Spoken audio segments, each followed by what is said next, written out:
बंधु बांधव के सहित उन्हें भोजन कराए, फिर भक्ति से स्वयं प्रसाद भक्षण करे, नित्य गीत आदि रात्रि में जागरण का आचरण करे, पश्चात सत्यनारायण का ध्यान करते करते बाहर के लोग अपने स्थान को चले जाएं।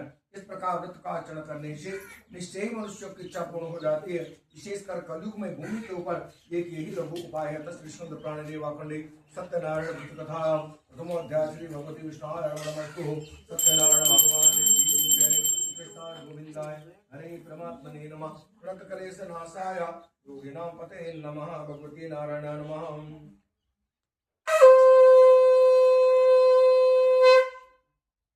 मैं जब तक कथा बोल रहा तब तक अपने सब करते रहो।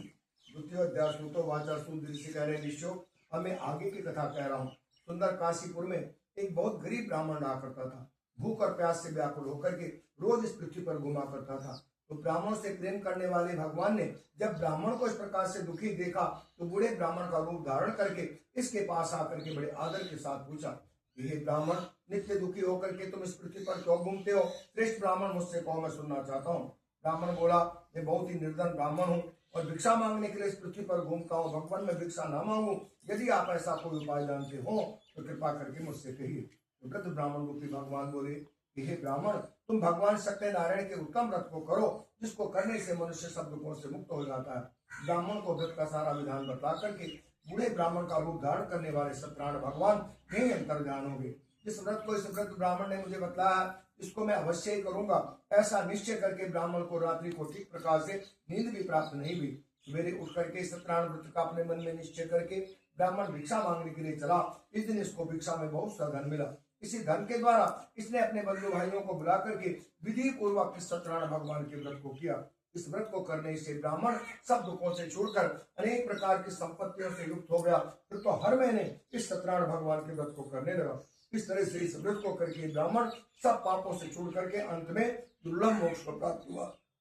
आगे भी पृथ्वी पर जो भी कोई सत्यनारायण का व्रत करेगा तो वह मनुष्य भी सब दुखों से मुक्त हो जाएगा। इस प्रकार से ब्राह्मण से कहकर के भगवान ने जो है उसके सब दुखों का जो है अंत कर दिया। आगे भी जो कोई इस व्रत को जो है करेगा वो भी जो है सब दुखों से उसकी भी निवृत्ति हो जाएगी। तो ऋषि कहने लगे, मुनि, क्या संसार में केवल इसी ब्राह्मण ने इस व्रत को किया या आगे भी किसी ने इस व्रत को किया? यह हम सब सुनना चाहते हैं और इसकी सुनने की हमारे हृदय में बहुत ही श्रद्धा है। तब सूर्य जी ने कहा कि ऋषियों, जिन्होंने इस व्रत को आगे किया उसको सुनो।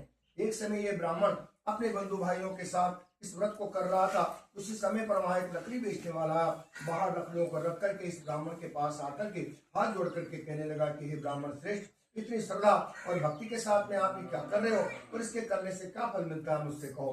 ब्राह्मण बोला कि सभी मनोकामनाओं को पूर्ण करने वाला ये सत्यनारायण का व्रत है और इसी की कृपा से मेरे यहाँ ये धन संपत्ति की वृद्धि हुई है। इससे इस व्रत के विषय में जान करके लकड़हारा बहुत प्रसन्न हुआ और भगवान का शरणामृत पी करके चल दिया। इसने भी अपने मन में विचार किया कि हे भगवान सत्यनारायण, आज लकड़ी बेचने से मुझे जो भी कुछ धन मिलेगा उसी धन के द्वारा मैं भी आपके उत्तम व्रत को करूंगा। ऐसा अपने मन में मानसिक संकल्प करके लकड़ियों के बोझे को लेकर के ऐसे नगर में पहुंच गया जहाँ की धनवान लोग रहा करते थे। भगवान सत्यनारायण की कृपा से इस दिन से लकड़ियों का दाम दुगना मिला। तब तो इसने प्रसन्न होकर के पक्के केले के फल, शक्कर, घी, दूध, गेहूं का चूर्ण ये सब इकट्ठा करके अपने घर आया और अपने सब भाइयों को बुला करके विधि के साथ में व्रत किया। इस व्रत के प्रभाव से लकड़हारा धन और पुत्रादिकों से युक्त हो गया तथा संसार का सब दुख भोग करके अंत में वैकुंठ लोक को चला गया। तस्कंद प्राणी रेवाखंडी सत्यनारायण व्रत कथा द्वितीय अध्याय श्री भगवती विष्णु सत्यनारायण भगवान की जय। कृष्णाय गोविंदाय हरे परमात्मने नमः। व्रत कलेश नाशाय योगिनां पते नमः।